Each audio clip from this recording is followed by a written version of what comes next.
স্থানীয় নির্বাচনে ক্ষমতাসীন লেবার পার্টির ভরাডুবির পর ব্রিটিশ প্রধানমন্ত্রী কিয়ার স্টারমারের পদত্যাগ দাবিতে মন্ত্রী এমপিদের চাপ বাড়ছে। এরই মধ্যে মন্ত্রিসভা থেকে 4 জন সরে দাঁড়িয়ে স্টারমারকে পদত্যাগের আহ্বান জানিয়েছেন। আর পদত্যাগ করতে সময়সীমা ঘোষণার দাবি জানিয়েছেন লেবার পার্টির 87 জন এমপি। তবে ক্ষমতাসীন দলের 110 জন এমপি ব্রিটিশ প্রধানমন্ত্রীর পক্ষে অবস্থান নিয়েছেন। এই অবস্থায় প্রধানমন্ত্রীর পদ থেকে সরে দাঁড়াবেন না বলে আবারও ঘোষণা দিয়েছেন স্টারমার। মীর আমিনুল আলমের রিপোর্ট।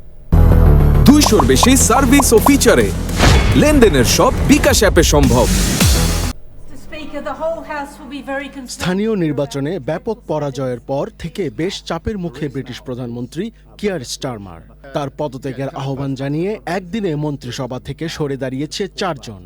এরা হলেন স্বাস্থ্য প্রতিমন্ত্রী জুবির আহমেদ, কমিউনিটি বিষয়ক মন্ত্রী মিয়াত্তা ফানবুল্লাহ, সুরক্ষা বিষয়ক মন্ত্রী জেস ফিলিপস এবং বিচার প্রতিমন্ত্রী অ্যালেক্স ডেভিস জোন্স। পাশাপাশি স্বরাষ্ট্রমন্ত্রী শাবানা মাহমুদ সহ 87 জন এমপি ব্রিটিশ প্রধানমন্ত্রীকে পদত্যাগ করতে সময়সীমা ঘোষণার আহ্বান জানিয়েছেন।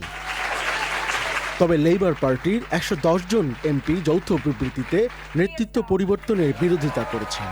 তারা বলেছেন, দেশের পরিবর্তন আনতে সবাইকে একসঙ্গে কাজ করতে হবে।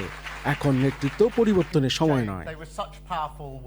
প্রধানমন্ত্রীর প্রতি তার পূর্ণ সমর্থন জানিয়ে বিবিসির সঙ্গে আলাপকালে উপপ্রধানমন্ত্রী ডেভিড ল্যামি জানিয়েছেন, স্টারমারের বিরুদ্ধে দাঁড়ানোর মতো দলের কাউকে দেখা যাচ্ছে না। এমপিদের কেউ কেউ বলছেন, বৈশ্বিক অস্থিরতার এই সময়ে সবার উচিত প্রধানমন্ত্রীর পাশে দাঁড়ানো। স্টারমারের নেতৃত্বের প্রতি আস্থার কথা জানিয়েছেন লেবার পার্টির প্রধান আন্না টার্লে।